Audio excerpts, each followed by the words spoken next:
in 2001, my mom died, and I found this box in her safety deposit box. She was very frugal. She grew up poor, and then even though she wasn't so poor, she would go shopping in the Bronx, and my father would shop at Fifth Avenue. They traveled a lot through Europe, a lot to England. I would think he probably bought that box. I can't imagine her buying a box like that. Sure. It's made in England. It is? Yes. Oh, okay. It's an English silver box made by Gerald Benney. Okay.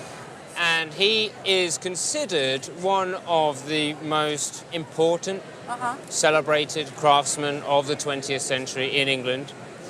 And I think one of the things that really sets him apart is that he really started to sort of make in the 50s and 60s. His era is really defined by trying to find new ways to depart from existing styles. So he was really trying to forge new decorative schemes that really spoke about the period in which they were made. And I think to people who collect postmodern pieces, he is considered very important, and very important to the history of British design in general.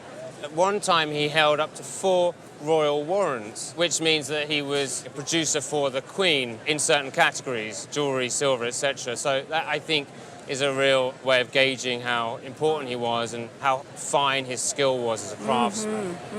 This particular box is silver with 18-karat gold knobs across the top. The decorative scheme on this actually became known within the trade as the Benney bark sort of technique, or Benney bark finish.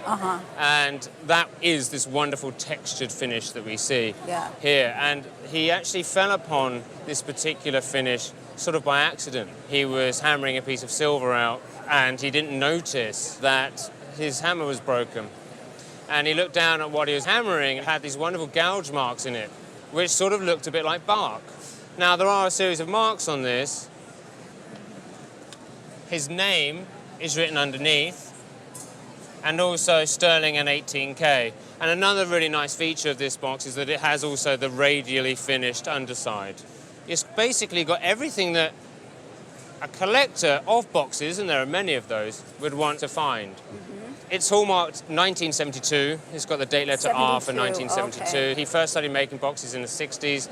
An identical box to this one recently sold in June 2014 at auction in London for £3,750, which would be around $6,000 at auction. Right. Wow. I would estimate it at auction for anywhere between $5,000 to $7,000 to reflect that result. My mother would be turning in her grave with this